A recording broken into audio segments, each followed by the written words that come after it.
Welcome. Welcome to Midwest House.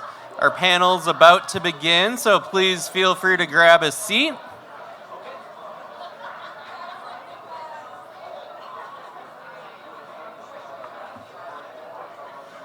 So this panel is Brews, Bytes, and Beats.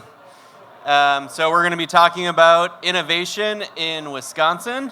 And so I'd just like to invite my panelists up at this point. My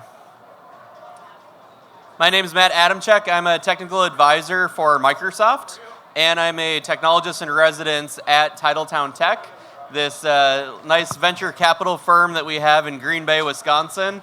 Go Pack Go, that's right. So you'll be hearing from our array of panelists today. So I'd like to just start off and go down the line and have each of us introduce ourselves. Yeah. Starting with Chloe.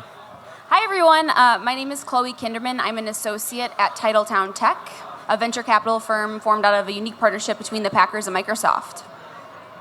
Hey everyone, my name is Jonah. I lead the technology innovation team for the greatest beverage company in the world, Molson, Coors, and I got swag if you're good participants today. Yeah.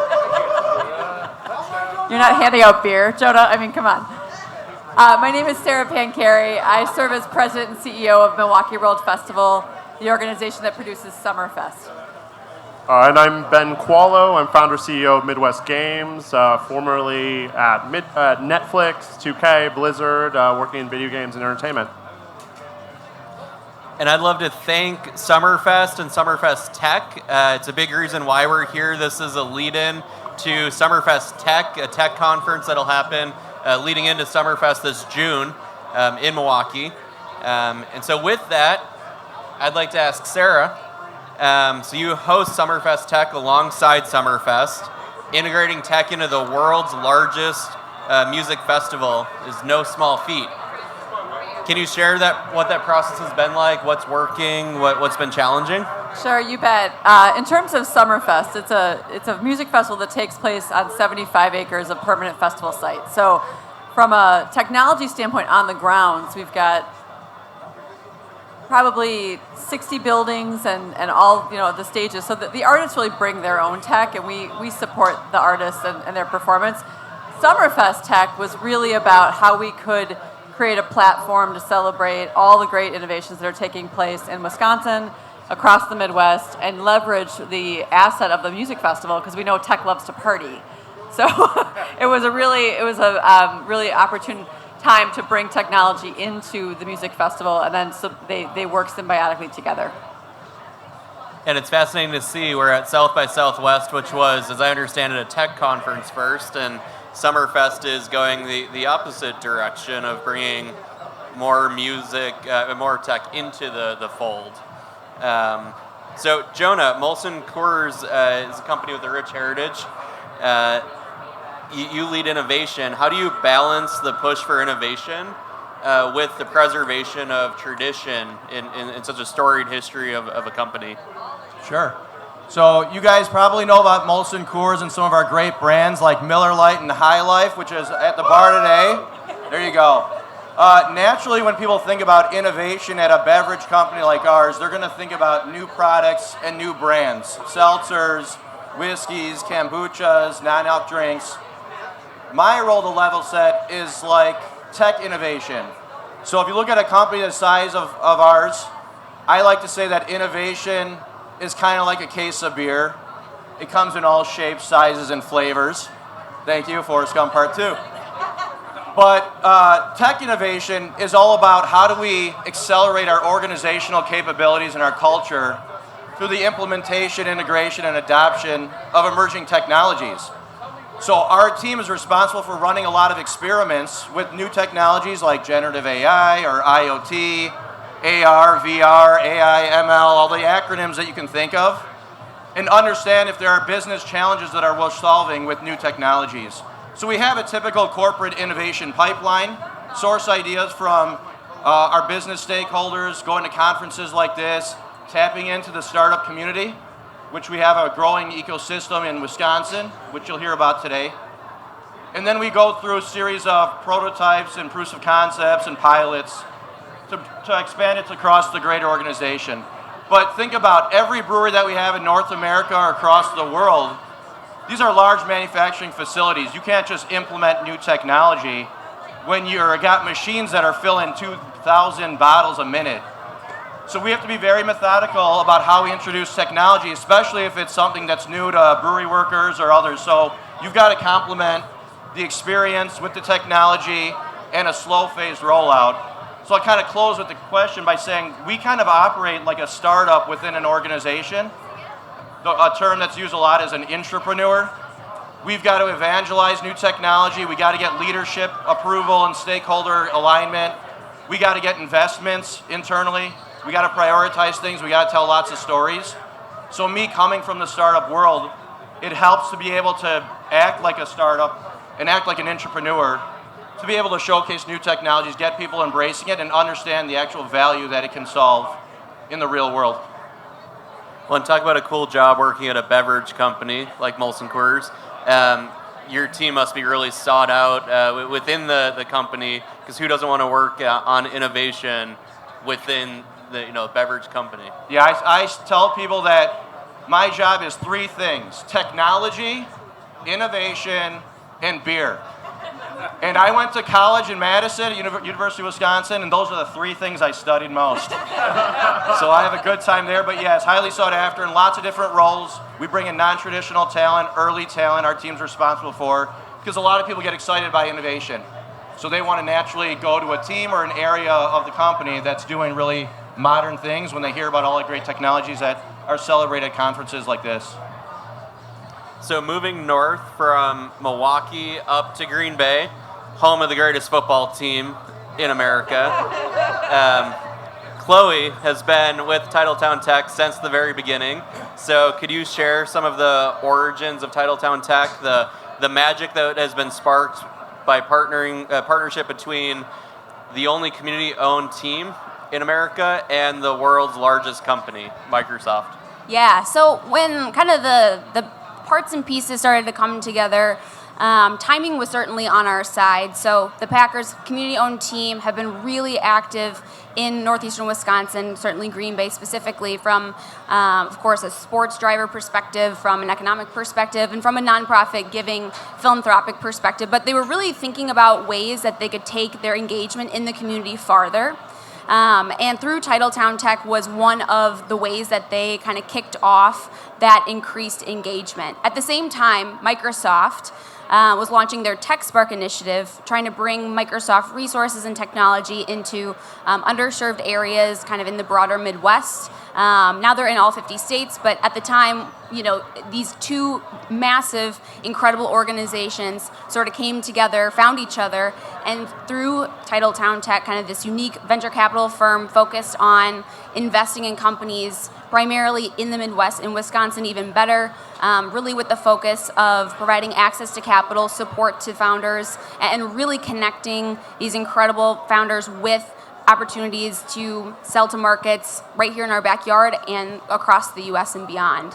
But I think, between the Packers and Microsoft having kind of that shared values of investing in Wisconsin and in the broader Midwest was a great foundation to build upon, kind of an incredible partnership that we continue to this day. So we launched our first fund, Fund 1, in July of 2019. It was a $25 million fund. We fully deployed that capital across 26 companies. And now last June, we raised our second fund of $70 million. So we're excited to continue the work that we're doing. And that ecosystem that Jonah talked about is really transformed between Milwaukee, Madison, and Green Bay over those 6 years. Can you speak to some of the gaps that TitletownTech helps fill in the market and just how that's played out? Yeah, so I think the biggest thing is access to capital, right? I think Wisconsin, certainly Green Bay, northeastern Wisconsin, has historically been incredibly underfunded for early stage founders, even later stage founders looking for their initial check, but also growth capital. So I think certainly the first gap that we're able to fill is providing that capital to those founders to really get their ideas and solutions off the ground. And I think we've really seen an incredible growth, not just in terms of bringing companies in. We don't require that upon investment, but we've seen that by investing in companies, we're able to leverage the power of our network and our team to support them by connecting them in with folks like Microsoft, but also our whole host of LPs and customers here in the region, which has actually led to a couple companies relocating from elsewhere, one from California, one from Denver, to the Green Bay area because they see the value in being in the Midwest. Of course, your capital goes farther when your cost of living is lower, but also when you have access to talent, which there are incredibly talented people in Wisconsin, as there are everywhere, it makes building your company just that much more feasible, and you can see the path to market that much more clearer. And so I think we're able to provide support in a lot of different ways, but certainly capital is where kind of everything starts. And your office is right outside Lambeau Field? Yeah, that doesn't hurt either.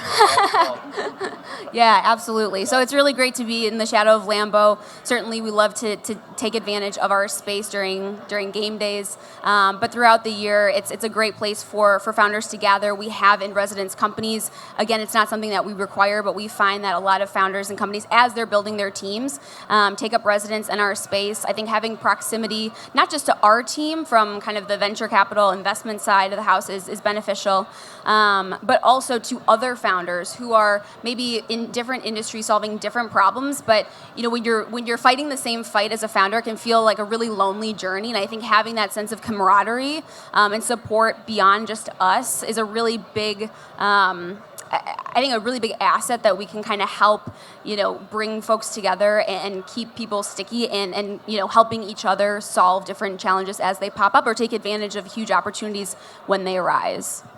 And speaking of one of those founders in the TitletownTech ecosystem, we have Ben. You sit at the intersection of tech and entertainment in kind of this unique way on this panel, surrounded by tech folks and entertainment folks.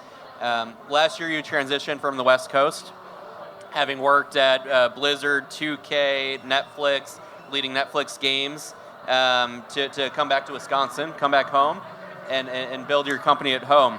What opportunities do you see for Midwest developers and startups and founders like yourself? Yeah, I mean, there's so much opportunity ahead of us with 67% of the video game industry in only 3 states in the U.S., and a tremendous amount of talent coming from the Midwest being forced to move for so many years.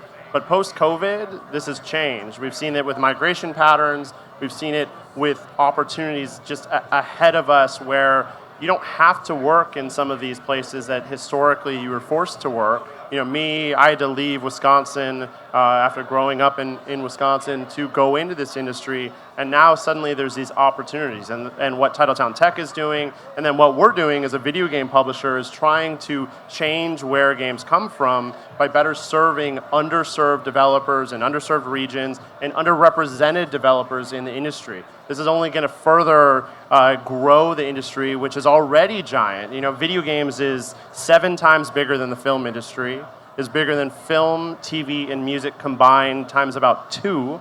And they're incredible, well-paying jobs that don't have to be in a certain location. It can be done elsewhere. And that's ultimately what I'm trying to do is if we can show that we can do it in Green Bay, Wisconsin, it can be done anywhere. And that's exactly what we're attempting to do. We've signed already 3 developers in the Midwest.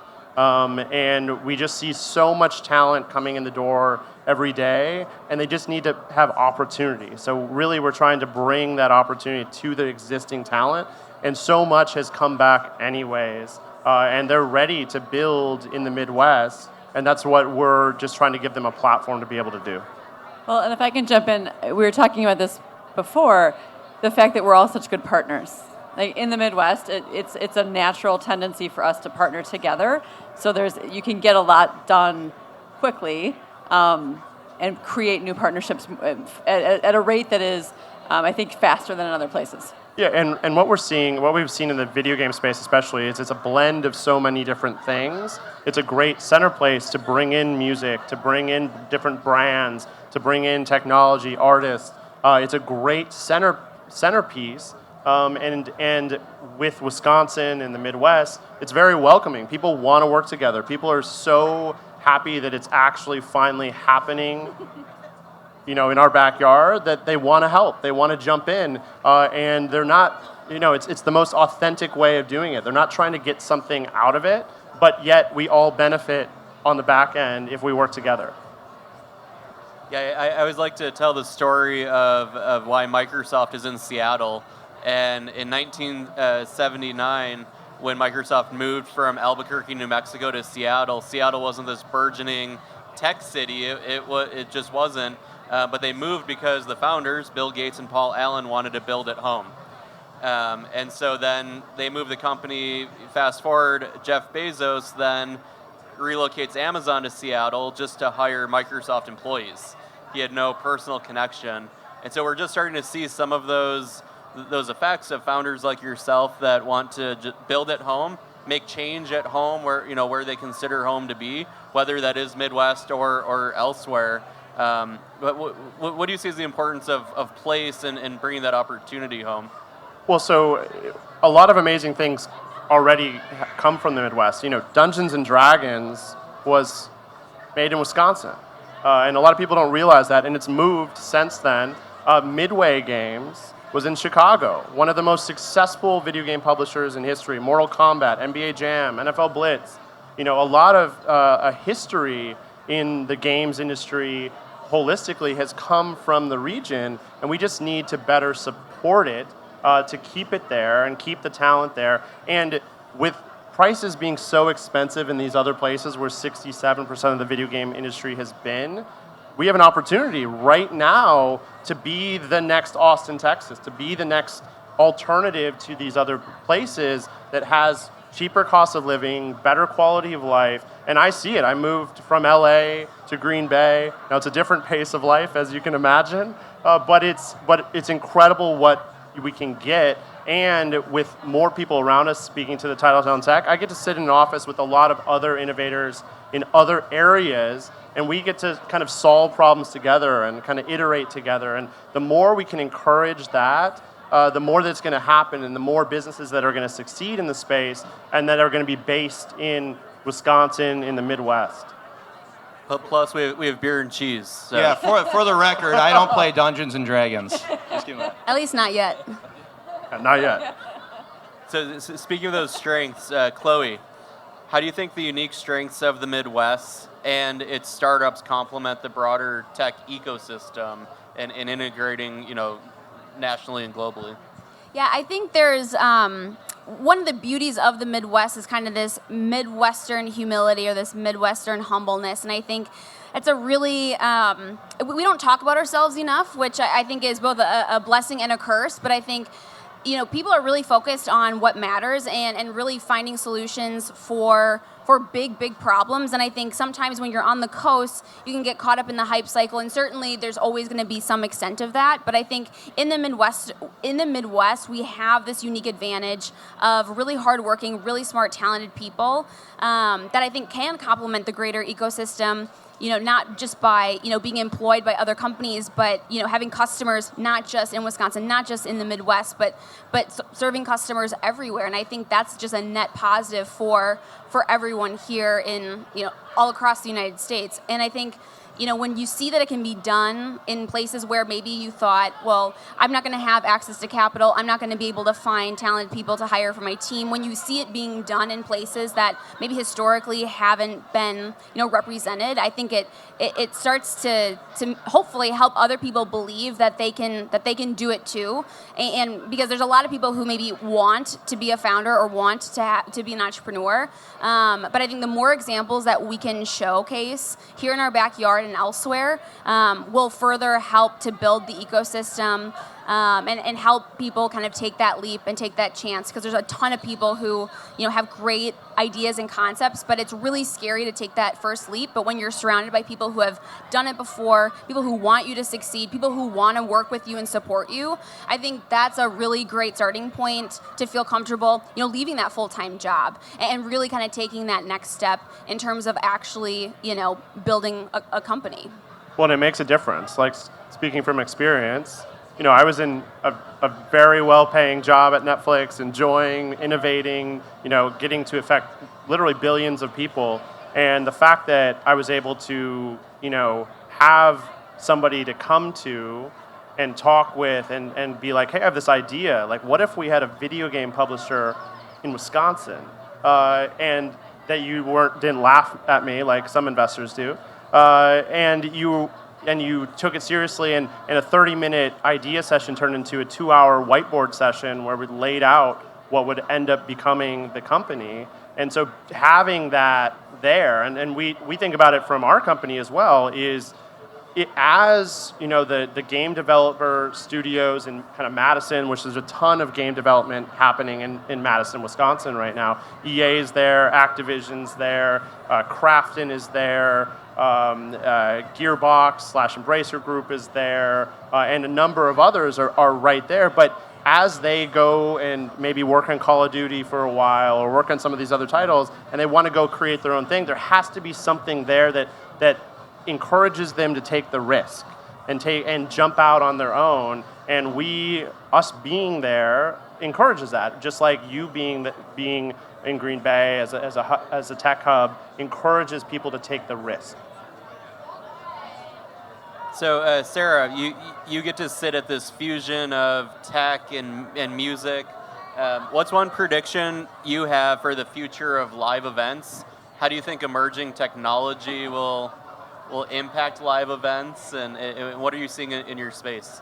Yeah, no, it's a great question, and as you were talking, I think one of the things I'll get to your question in 1 second, but the ability to convene and be able to put people together is becoming, as things fuse, the power and the voice and the spotlight to convene and make things happen is something I think that is really inherent to what we're talking about here. So as we think about the future of music and entertainment, that the fact that we're all going to continue to want to convene in a way that is so authentic, in the sense that we're all spending more time with screens and with media in different ways, for me, and in particular, given the role that AI continues to play in and around music, for me, true creativity and the ability to share that in a very real way via live events, I think that will ultimately, the ecosystem around it will support the creativity, but true creativity is never going to go away. So for me, I think it's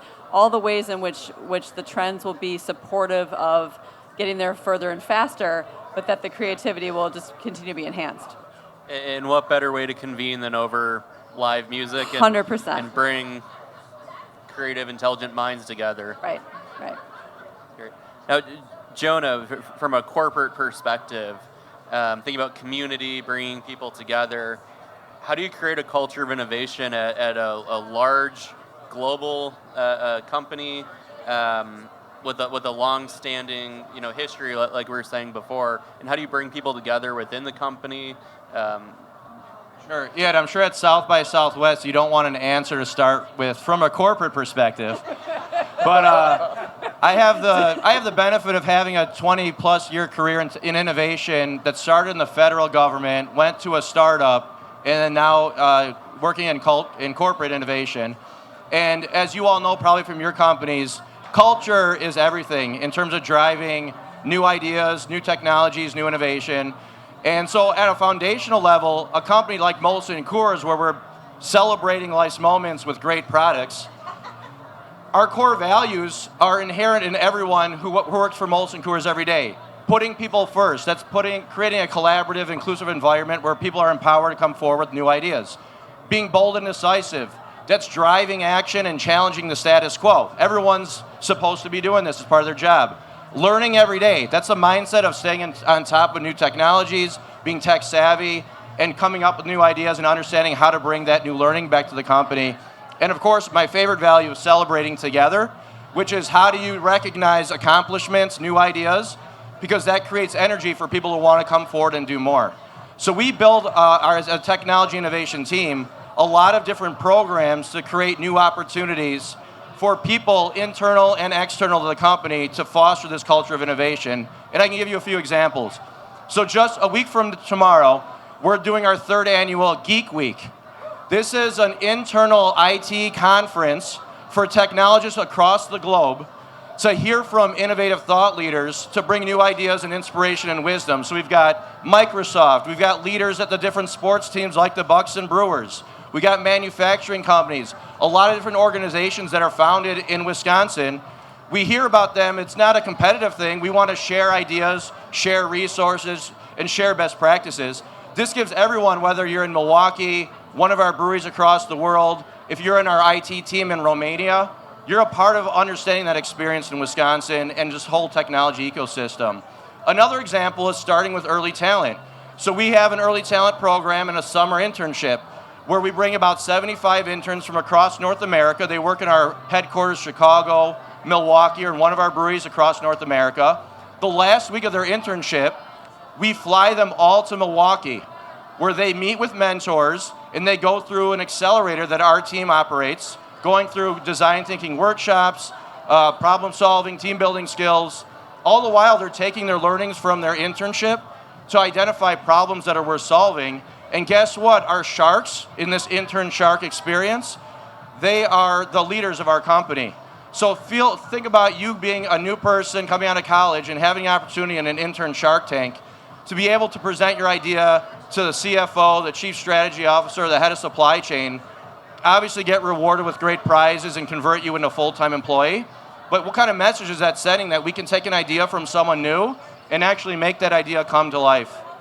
And then a third idea, because that's talking about early talent, before we're talking about technologists, we partner up with Summerfest in an experience called Summerfest Tech, which is, think of a South by Southwest experience in the heart of Milwaukee, where you're bringing technologists and innovators and thought leaders to this 4-day conference that's tied to the Summerfest brand. And Molson Coors sponsors a live pitch competition. And for you founders out there, we give away $50,000. So this is an amazing experience that Molson Coors is showcasing. We want to celebrate entrepreneurship, whether you're an idea that revolves around manufacturing or not.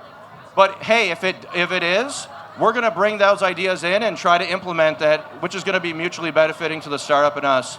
And here's what we're trying to do more, celebrating companies that are coming out of the ecosystem. So we have special prizes and awards and recognition for startups out of the Milwaukee region, Green Bay, and all the like. So we're really trying to create that community that starts in the root of Milwaukee, Chicago, that region, but for us expands across the whole globe, which is where our products and our company resides. And I realize as I'm doing this, I answer panel questions like I play bags or skeet ball. I have to hold a beer to be successful. Absolutely. Mic drop, right? Beer drop. Well, in that vein of building that team, throw out a question for everyone as it comes to talent in the Midwest. How do you approach within your company talent strategies, and just how do you pull that talent that exists in the Midwest or attract from outside in? Has that been a challenge for anyone, or what have you all seen? I mean, I can start. Talent is in the Midwest. Like one of the biggest things people kept saying to me as I was raising money, and it was like, well, there's no talent in the Midwest. There's no there's no creative talent in the Midwest. One investor told me, and it's a joke because there is, and most of our company, all but 2 people, are in the Midwest. And, I found incredible talent. Our head of marketing was the head of audience and brand at Crunchyroll, and she lives in Madison. Our head of production is originally from Michigan, and he had to leave because of that. So he's based in Seattle. So he's one of our 2 people, but he's from the Midwest. And so we found so much incredible talent. We haven't had to go outside of the Midwest to truly find these folks. They are there, and so we don't have an issue finding that talent right here in the Midwest. Yeah, I don't know the exact number, but don't we have 22 universities? And so the idea that there's not talent in Wisconsin or it's not a creative place is, I hope you got up and left the room. I laughed at that one. Yeah, walked out on him. A unique business that we're in, our staff goes from 50 to 2,600. Because we're a seasonal business. So for us, talent is a little bit different, but what I would say is that in the music business, it comes in all shapes and forms, and you appreciate what people are bringing to the table, and there's a strong interest in being part of something that's much, much bigger than yourself. So we've not had a hard time at all. I think there's also something to be said about Milwaukee. There's a term that we use called small walkie, which is that it's a broad area, there's a lot of excitement and energy, but a lot of people know each other because it's a really strong community. That's the kind of community you want to be in. And so I like to think that there's an organization, the Milwaukee Tech Hub. How do you promote and collaborate with other organizations? Because at the end of the day, someone's going to join our company, they might get a better offer somewhere else in Milwaukee. But you know what? That person might come back, or we find someone from a neighboring company in Milwaukee that is successful in manufacturing or what have you. And so this pool of talent, whether it's from the universities, from other companies, and then the great thing about Milwaukee is such a diverse community, and including the extended region around Wisconsin, there's a lot of opportunities for non-traditional talent to come through, and a lot of great programs out there like an IC Stars, which is based in both Milwaukee and Chicago. And so a company like Molson Coors, we're very intentional about bringing people from all different walks of life. So you don't necessarily need a computer science degree to be successful in an IT department. You can have real-world experience and be very ambitious, and we'll provide those opportunities for you. And just to call out for one thing that we do, which I think other companies should kind of lean on, we have a rotational program in IT. So when you join IT, you don't just get put on a team that you may or may not enjoy. We put you in 3 different 8-month rotations over 2 years. But here's the cool thing. The first rotation takes place in a brewery. So you're working in an IT role in Fort Worth, Texas, in Shenandoah, Virginia, in Milwaukee, anywhere, and then you're coming back. So you're actually learning all about the business of making beverages. And that's really exciting when you can interface with brewery workers and frontline workers, bring that back, and then you've got all these great ideas that you want to instill. The more early talent people you can bring in, other types of people from different walks of life, I think that's where the energy and innovation comes from. And Milwaukee and the greater Wisconsin region, they all have that. Spades. And spades. Yeah, I mean, I think startups and venture capital are a human-centric business. So my background before joining the team 5+ years ago was in IT staffing and recruiting.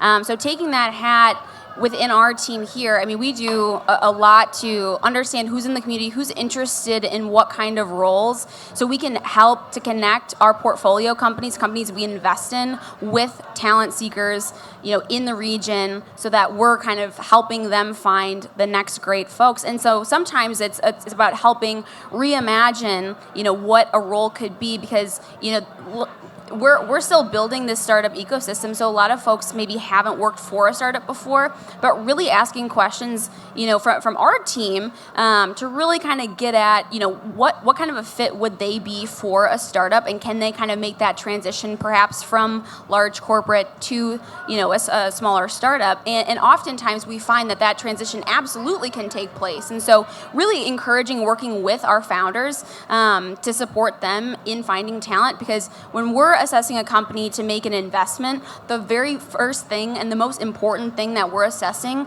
is the strength of the team. And is this the team that's going to be able to get this done, that can actually bring this solution to market, and will ultimately have success, not just right now, but year over year over year? Like, will they wear well? And I think that's something that we spend a lot of time really making sure that it's a good mutual fit, because when we make an investment, these are multiple years that we're working with and supporting these teams. And so we want to make sure that we're aligned in terms of the values and what value they're bringing to the markets. Yeah, and I think that's especially important when we're talking about early stage, which is the zone that TitletownTech operates in, and that Midwest Games operates in too. I'm living in it every day right now. And you're living in it, and the studios that you work with are in that same bucket of, you might not even know the final product that you're investing in when you're making the investment. So you have to bet on the people. You have to make that bet that they'll be able to develop something long term. Well, you never know where it's going to come from. One of my favorite examples was I went to an event in Columbus, Ohio called GDEX, and at the event, I found a developer that had this incredible title, and he hung his sign with a broomstick on a mic stand, but I was like, holy crap, this title's amazing. And I was talking to him about, how many shows he's been to. This is the first show he'd ever been to. And he was like, I only came because I work in insurance and my parking garage is 5 minutes from the show, so I decided to come to the show. And then he won Game of Show, and then we signed him. And so those kinds of people are just sitting around and they're looking for opportunities. And they just need to get the support, get the funding that is necessary to be able to uplift. And what I had found out was he actually had already been pretty successful, had sold a game that had over 100,000 units sold, and was just looking for somebody else to help really elevate this next step in his career, because he felt like this next game that he was making could do a lot more. And we were fortunate to find him, and we were the only video game publisher there. So, Ben, building on that, and on beer in Wisconsin, Wisconsin. I like where this is going. That rich brewing heritage, music, Summerfest and other venues. It all offers a really unique cultural backdrop in Wisconsin and in the broader Midwest. How does Midwest Games think about that local culture? And how does that play into the experience that players end up having in the end, as well as the community built around all of it?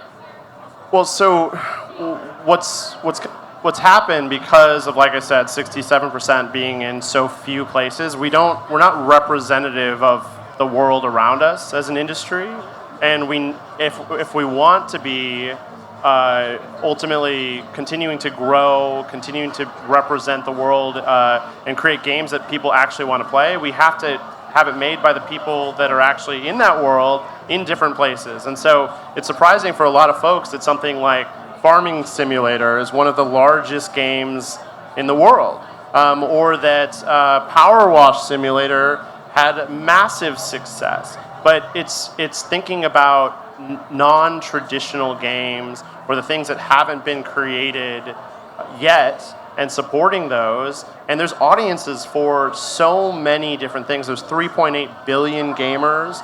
There is something for everybody, and we need to encourage more things, more innovation in the space. And you have to look elsewhere. You have to go elsewhere to do that. And that's why we've signed 3 games in the Midwest. We've signed a game in Mexico. We've signed a game in New Mexico. We just signed a game from a guy that is from Mexico and lives in Germany, and he's working with a guy in Indiana. And so there's talent all over the place, and we just need to better support that. You might be getting catfished.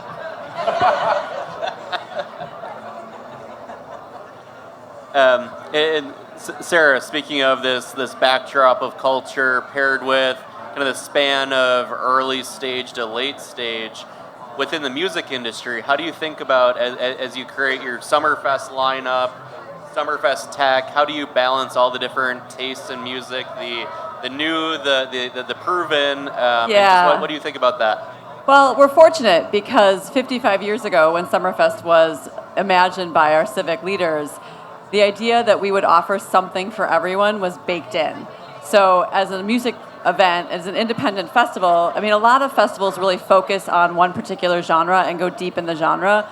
For us, it's about getting the best possible talent across genres, which is why as a 9-day festival that hosts 600 bands and has 600,000 people coming to it, you need that variety in order to be successful. That's what we've found.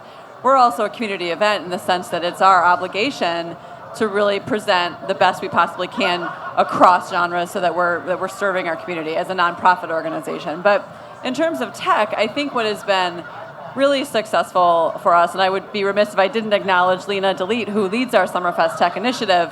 Lena.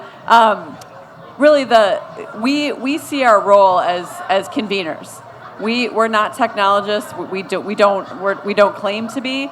But the idea that we can have a special role in convening people is the most, is where we find our success for the community. So again, how are we serving our community? It's through convening and then allowing those people like Jonah and like Chloe and like Ben and like you to help us craft the best possible and curate the best possible lineup of programming, which we anticipate will change, right? Like nothing stands still. So it's going to change and it's going to be responsive to what the environment really wants to hear about. So for us, variety is so core to what we do that we couldn't really imagine it any other way. I'd say it's variety and quality. You guys Fair been to enough. Summerfest before? Check it Yeah, out. yes, this year, please. You're You all gotta come out there. invited. It is all over the world. You know, we host people from all over the world. 600,000 people come to this event over 9 days, noon to midnight, music all day, 8 permanent stages, as well as an amphitheater. So everyone from Tyler Childers to Motley Crue and everybody in between. Summerfest.com. Good plug. And it is just quite the experience over many days getting to see so many different artists. It's always amazing to go to. Well, and from a technology standpoint, there's not only technology baked into performance, but what we found is that artists continue to find interest in what's happening in Wisconsin. So we'll have artists that say, how do I get into Miller to see what they're up to with the beverage? I mean, the idea that we've got all these incredible companies that are so central to what we do, the artists have a growing interest as well. And quick call out, the next season of Top Chef is filmed in Milwaukee. You better believe and it. Madison and all across Wisconsin. Jonah is like our unofficial spokesperson today. It's Milwaukee. Well, that's why we have to highlight things. I think to Chloe's comment earlier, we're way too humble. Maybe it's my time in Hollywood that encourages me, but like we need to highlight things. We need to talk about all the incredible things that is happening, and highlight the companies and highlight yourself as well, and say, hey, look at what I'm doing. Like, it's okay, and it actually helps everyone else around you and brings more visibility to everything that we're doing. And I think, Chloe, you touched on this earlier a little bit, but we've heard about the vibrant ecosystem, especially in Milwaukee, tight-knit, the heartbeat of game development in Madison. Can you speak to the ecosystem of corporates that surround TitletownTech and how you tap into those limited partners? Yeah, so in addition to the Packers and Microsoft, the bulk of our LPs are corporates, and so, you know, we constantly are looking to them as we're assessing companies for investment, you know, to get their industry-specific expertise and perspective. But then also after we invest in a particular company, we're looking at ways to connect them to those LPs as customers, as, you know, pilots, as even just further connectors in kind of the general market. Because even though you think of, like, take the Packers, for example, I think a lot of people immediately assume, oh, all they're interested in probably is sports tech or athlete performance or, you know, whatever. But you think of all the things that the Packers do and are accountable for. I mean, it's everything from the fan experience to supply chain logistics, making sure that they have, you know, suppliers, like resiliency in their supply chain with suppliers, and logistics. And there's all different kinds of things that I think these organizations care about and want to innovate in. And so I think the engagement with our LPs is really incredible, and they want to engage, not just write a check and be done with it and see returns, which of course they do, but beyond that, they want to see how can we help your portfolio companies, how can we plug in, how can we, you know, bring them into what we're doing to kind of win together. And so I think we are constantly looking for ways to do that in maybe more straightforward and more unique ways. Awesome. So this question is for everyone. We'll go down the line.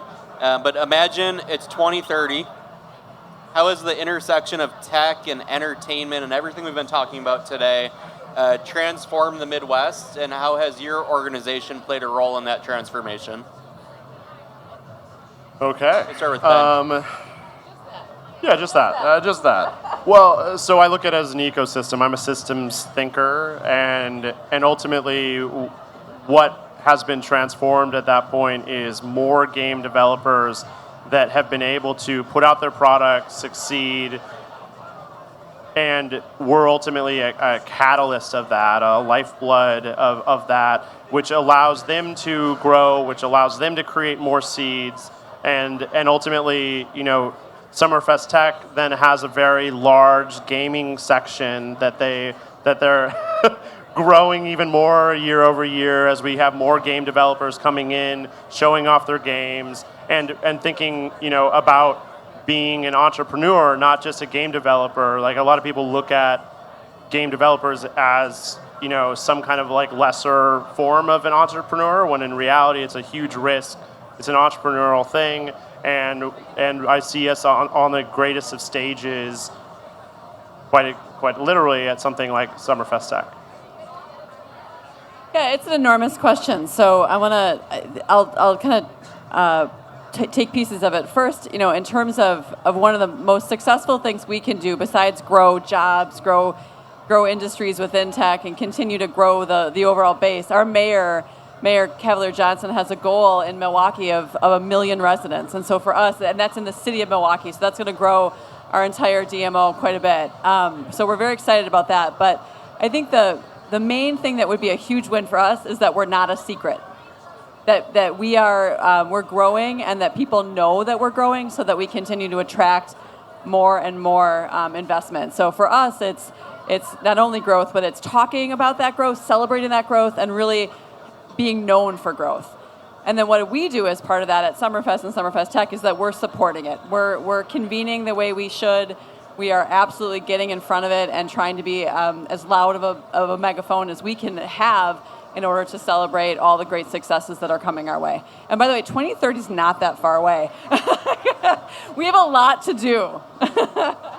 I was thinking 2030 either sounds like an eternity, because I'm just worried about tonight where we're going to have fun, or it sounds like tomorrow. Right, it does. Yeah, and I think about, so Wisconsin is amazing. Like she says, it's a hidden secret right now, and we want people to know about it. It's a coalescence of top sports, food, entertainment, music, beverages, technology. You've got Microsoft and the Packers partnering together. That's amazing. There are so many awesome things happening in Wisconsin, so I envision an ecosystem that continues to grow. Fun fact, I have 5 kids. Now, when I graduated from Wisconsin, I moved out of it. I wanted to see the world, and I lived and enjoyed.